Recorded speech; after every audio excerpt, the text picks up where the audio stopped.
This woman was swallowed by a python at work. On October 23rd, an Indonesian man reported his wife Jahra missing when she failed to return home after working a shift at a rubber plantation. After searching the plantation, her scarf, sandals, jacket, and working tools were found, but she could not be located. Not long after, a 20-foot python was spotted that looked extremely bloated. They killed and cut open the snake and found Jahra's body inside. Her body was intact, meaning that she had been swallowed whole. This is why you should always actually listen to what children tell you. This 9-year-old boy literally lived on midnight snacks because every night he would come downstairs and eat a ton of junk food. Until one night he was in the kitchen and thought he heard something from around the corner, but everyone was asleep. So he peeked around the corner and that's when he saw a man guzzling milk straight from the carton. The terrified boy ran upstairs, got his parents, and they all checked out the kitchen, but it looked normal. They told him that his imagination was just playing tricks on him, but the boy knew what he saw. So days went by, but the boy always felt like he was being watched, until one night he looked up at his ceiling vent and saw 2 eyes staring back down at him. He ran to go tell his parents, but again, they told him it's just your imagination, stop bothering us. Then the boy smelled this really horrible stench coming from the ceiling, so he convinced his parents to cut into it and see what was up there. And there they found that same skinny man who was drinking the milk dead in the ceiling. Scariest urban legend from each state, Part 3. Annabelle from Connecticut. The demonic doll you see in the Conjuring and Annabelle movies was actually based on a real-life Raggedy Ann doll that was supposedly inhabited by a spirit of a dead girl who was then trapped in a spirit case by Ed and Lorraine Warren. It's also stated if you look at the doll the wrong way or dare to touch the case, your future looks extremely dark. The lies that Disney tells to avoid traumatizing children. Pocahontas. She was 10 years old.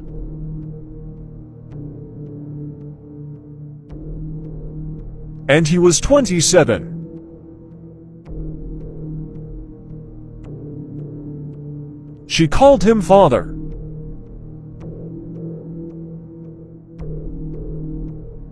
Sleeping Beauty. It is based on a story where a married king finds a sleeping princess. And the princess gave birth to a pair of twins while she was sleeping. The Little Mermaid. The prince married another.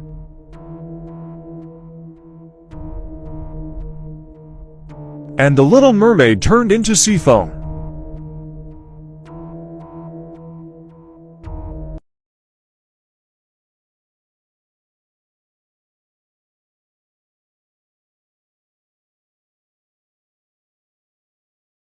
Three seconds. If you don't see it, you die.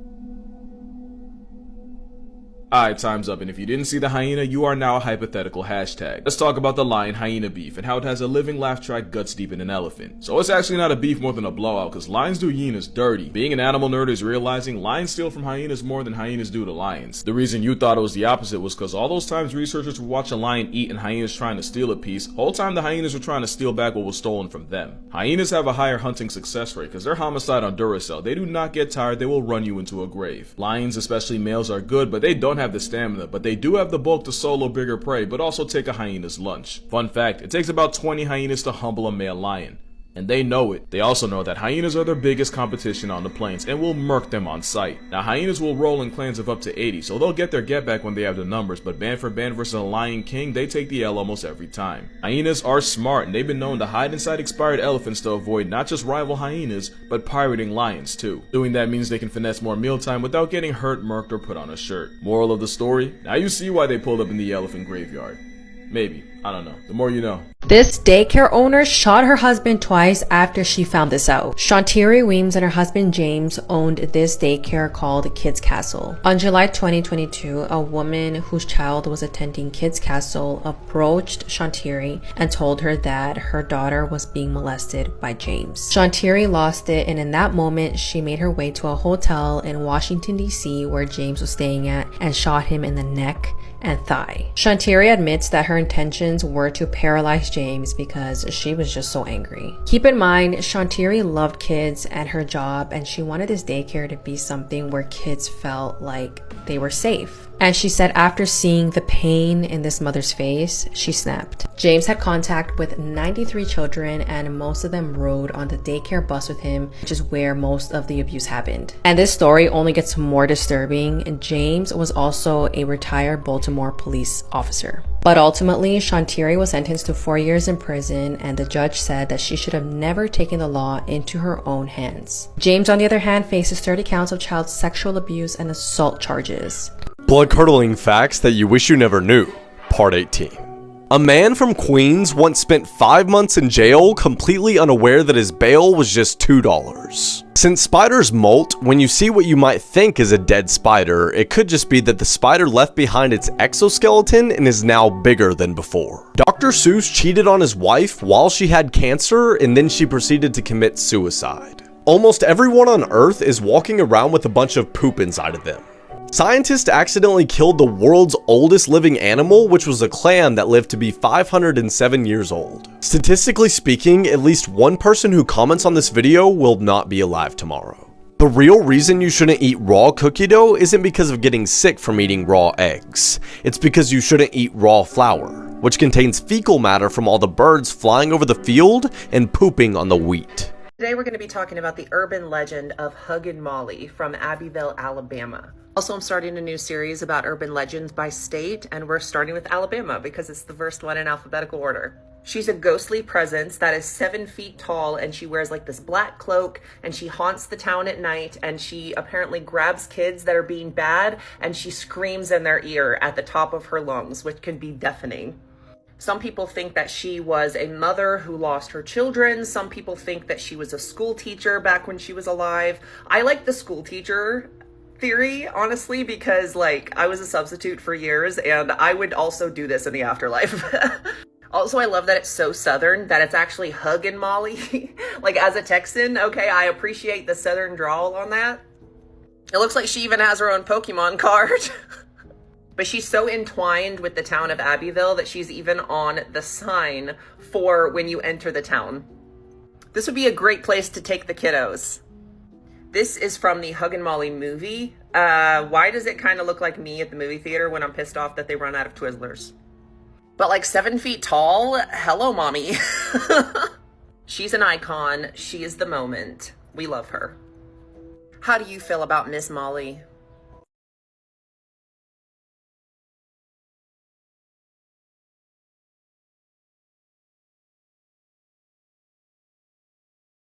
What people saw in this picture is what led them to believe that ghosts are real. When you look at this picture, what do you see?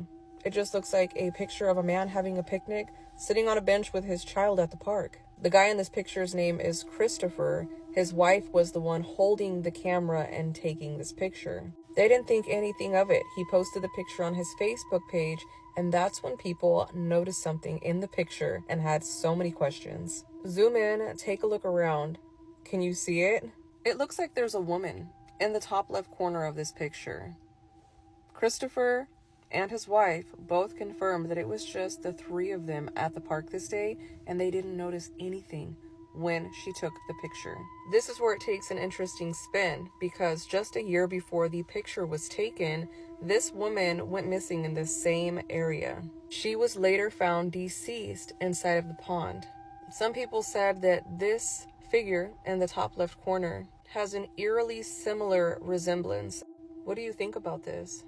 This is the haunting story that inspired Sinners. Robert Johnson was a young man living on a plantation in rural Mississippi with dreams of becoming a musician. It's said that he walked to a crossroads and made a deal with the devil to improve his guitar playing. Because anyone who heard Robert Johnson play, and you can find some of his audio on YouTube, they all said he was extremely talented.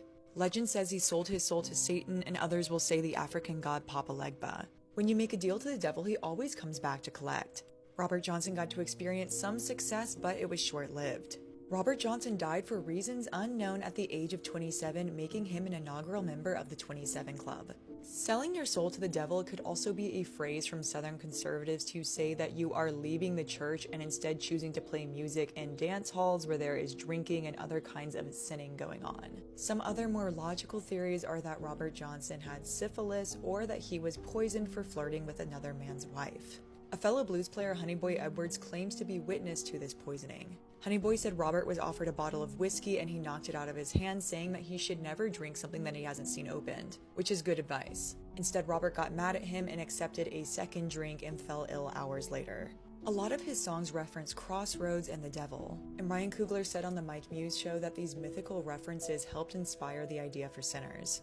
If you've seen the movie, let me know your thoughts and follow for more. That the little girl will forever share her birthday with the date her mother died. This is who you ruined her life. She will never know her mommy. 23-year-old Yesenia Aguilar was 8 months pregnant when this woman who was under the influence ran her over. Yesenia and her husband were walking together on the sidewalk when Courtney Pandolfi came out of nowhere and hit Yesenia. What's crazy is that this was Courtney's 5th DUI since 2008. Fortunately, after an emergency C-section, the baby survived. But the mother didn't, and the father, James Alvarez, says that it's been difficult accepting the fact that his wife died on the same day that his daughter was born. Scariest urban legends from every US state. This shows some of the most popular urban legends from every single state across the USA.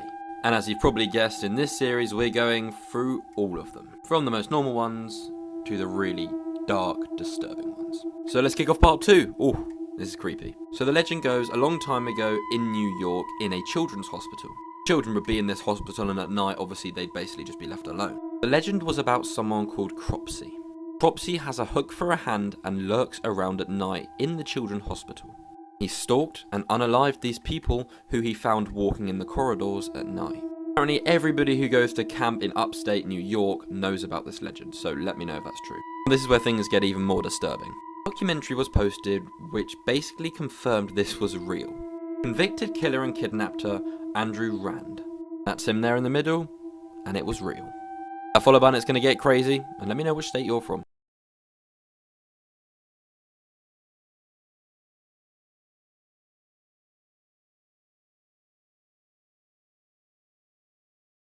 Let's talk about some real creepy American urban legends. And today we'll be talking about the Dead Children's Playground. Now, the Dead Children's Playground is one of Huntsville, Alabama's most haunted locations. And it is located within Maple Hill Cemetery. And it might look like a typical ordinary playground, but the kids that play on this playground is not alive. Now, accounts differ on why locals call this playground the Dead Children's Playground, because it was originally called the Maple Hill Park. But some say the children that passed away in the 1918 Spanish flu pandemic was buried in the Maple Hill Cemetery that's like right next door to this park, come back at night to play on this playground. And others think that the reason of the paranormal activity at this playground was from a series of child abductions that happened in Huntsville in around like the 1960s. And there was like several children bodies that was recovered near this playground. But there has been lots of people over the years that have encountered seeing a lot of paranormal activity going on. Like they could literally see the swings moving without any type of wind or drift to be able to push these swings. Lots of people have actually spotted children and that like would disappear off, or different type of orbs. There's even some kind of pictures online that people have claimed to have taken of these children or the different orbs around this playground. But I mean, it's not really weird that this playground would be haunted because it's literally connected to a very popular cemetery. And like I said before, with this pandemic, this was like a worldwide pandemic, and lots of children and adults passed away during this pandemic. And it unalived at least the estimate of 50 million people worldwide during the time. And the hospitals were like filled, and the doctors was working long shifts to, help the patients out. And a lot of patients basically had to be treated at home in quarantine. And it got to the point where bodies was literally having to be stacked on wagons and hauled to morgues by horses. And according to the Alabama Department of Public Health, it hit Alabama really hard. But although there's not an actual account of the number of children that passed away during this pandemic, but people believe that it was at least hundreds that was buried in the Maple Hill Cemetery. And the original playground equipment was removed in 2007 to make room for the expanding cemetery. But a lot of the locals and citizens was outraged and demanded that the original, equipment be returned.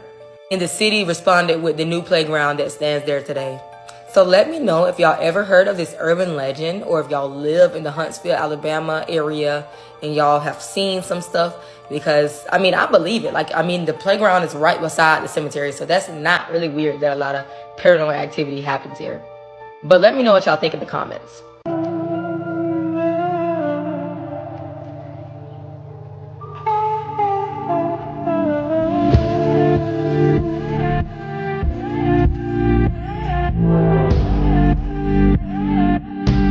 Well, it's Halloween again, which means once a year I have an excuse to talk about this, so here you go. The most toxic relationship in all of nature. Or at least top 2 if certain entanglements count. That is an anglerfish, although you might recognize him as the demon guppy that nearly put Nemo in a foster home. It's also canon that this was a female, because the female fish are about 40 times bigger than the males they dwarf. That's like being 5'2" with some attitude, but your man's only 1.5 inches. So the bite-sized male tracks her down in the dark through pheromones and bites her.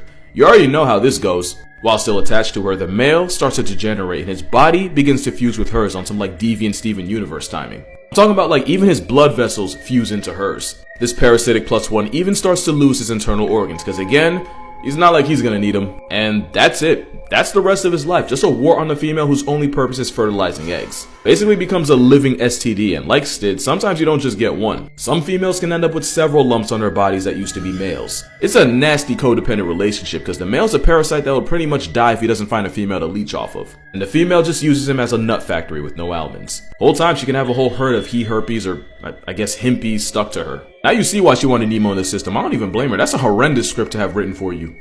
These are scary urban legends in each state, part 4. Up first is Lala Ora. Lala Ora is located in New Mexico and is a very scary and dangerous demonic spirit. She walks around lonely roads after midnight and terrorizes those who travel alone. People who have seen her say she appears as a large black lump, constantly moving and changing shape. But the scariest part about Lala Ora is that anyone who lays eyes on her will be driven completely insane. She tries to hypnotize and paralyze anyone who encounters her. Some people even believe the devil himself is scared of Lala Ora. People who live in New Mexico also say that she really never appears in human form. But if she does, it means somebody you know or yourself is going to die soon. So if you live in New Mexico, I feel bad for you. Creepy True Stories Part 2. Dylan Koshman moved in with his 2 cousins, Colin and Nick. Dylan had met a new girlfriend named Erin. They fell for each other and she was always at the house, so the cousins really got mad and started to demand more rent from Dylan.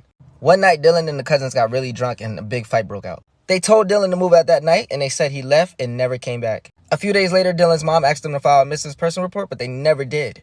Instead, the girlfriend did. No traces of Dylan have been found since, and nobody knows what happened. The aunt says she found bloody tissues in their house, and the cousins say that Dylan left at 2 a.m., but the neighbors complained at 4 a.m. to the cops about loud noises. Lesson of the day, your girl will ride for you. What do you guys think happened? Did the cousins do something?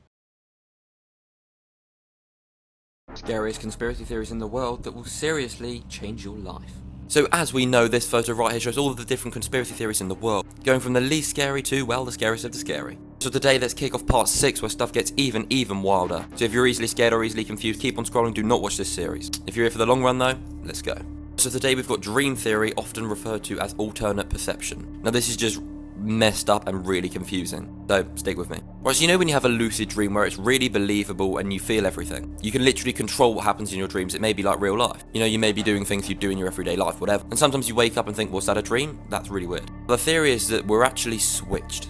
Now, stay with me. Basically, the theory is that what we're in right now, what I'm talking to you, you're watching TikTok, whatever, this is actually the dream world. So we're all dreaming. When we go to sleep and dream, that's actually the real world. See what I mean? Done a little switcheroo there. See what I mean? It's messed up and confusing. But if you think about it, we can control some of our dreams. So it is possible that that's another consciousness and another life. Hit that follow button so you never miss a part.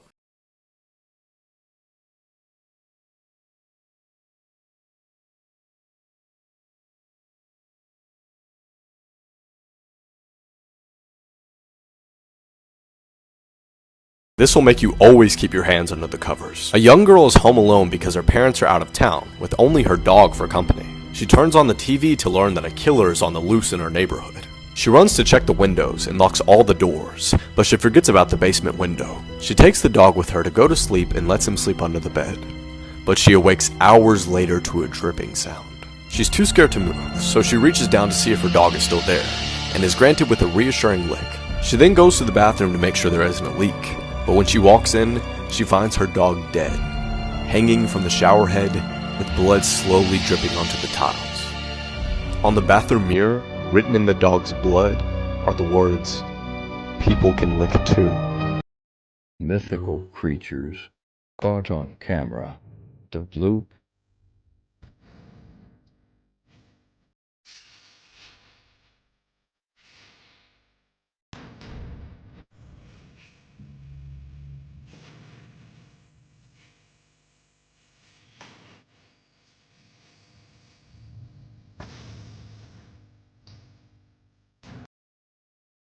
Did y'all know that Miss Mary Mack, the nursery rhyme, is not so cute and sweet? Now let's talk about the scary meaning behind Miss Mary Mack. Now, like I mentioned before, a lot of these nursery rhymes, kid-friendly books and songs and movies was not kid-friendly and often originated from something so dark and creepy. Now, legend has it, Miss Mary Mack was born back in the day, and she was born with lots of deformities. And back then, people literally looked at you as if you were some type of alien if you had any type of deformities. They weren't educated on, being autistic or, having Down syndrome or different, things that we see on a day-to-day basis. So they said that her family was ashamed of her, and she grew up in the church. Like the church basically, helped her out. And the church also was in charge over the graveyards and keeping up with the graves. So they said she was always out there and she was really good at it. And she was insanely strong to the point where she had like superhuman strength, like literally could just do all this stuff that would take several men hours and hours and even sometimes days to do. She could do in like 30 minutes all by herself. And it was said that the children in the area would often pick on her and taunt her and make these different songs where they made the Miss Mary Mack, Mack, Mack, all dressed in black, black, black, the song that we used to sing. And allegedly after the third time they sung that song, that's when Mary would come out and tear them up one by one. Now some even say that this song come from a U.S. warship called the USS Mary Mack or something like that. And it was said that the ship was actually black and covered with silver buttons, which is what the song states about the silver buttons on the back. But that still was a ship that was used to fight in the Civil War. So either or, if it was based off Mary the Gravekeeper or this U.S. warship, why is this a children's song? And another thing is, when did we learn this?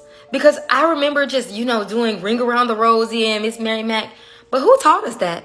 I don't ever remember like my parents or my family members like singing that to us. So how did we know about this song? But yeah, a lot of these stories have a lot of twisted lore and just weird things. And I'm like, who made this into a kid nursery rhyme? But let me know what y'all think in the comments. And I'm also going to tag another creator that goes way in depth about the legend of Miss Mary Mack, the Gravekeeper. Let me know what y'all think in the comments.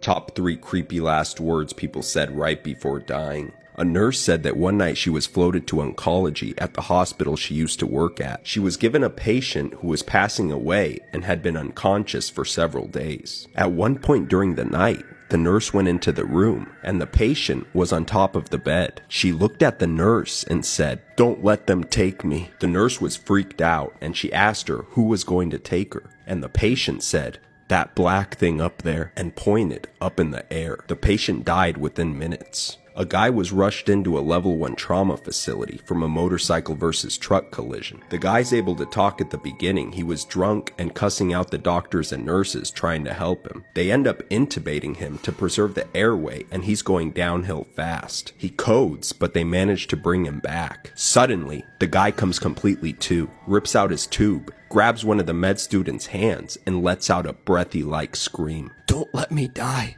I'm going to hell. Please don't let me die," he said. This freaks out everyone. The guy said he woke up in hell on fire and keeps begging someone to check his feet for burns. Nobody could believe that he pulled out his tube and was talking. Despite everything they did, the guy still died. The doctors and nurses were freaked out about it for weeks. Emma said that when she worked in a nursing home, they had a resident that was unpleasant to say the least. One day, Emma was on bell duty. It was her responsibility to answer all the bells for 2 hours. And the man rang his bell and told her that there was a black dog under his bed. Emma looked under the bed, but there was nothing there. She thought that he could have possibly seen a dog because it was a hot day and the front door to the home was open. She told him that the dog must have gone out the door before she arrived. He rang the bell again a short time later, insisting that he could see a dog under the bed. Again, Emma couldn't see anything. This carried on. He became quite hysterical on one occasion, shouting that the black dog under his bed was trying to bite him and that it had red eyes. He looked terrified, and Emma couldn't calm him down for ages until the dog disappeared. She handed over what happened to the nurse in charge and went home as it was the end of her shift. The next day, she was on afternoon shift, and she found out that the man had died not long after she had gone home. It really freaked her out. Emma said that he was a very unpleasant man, and she often wondered if the dog was there to take him away to you know where.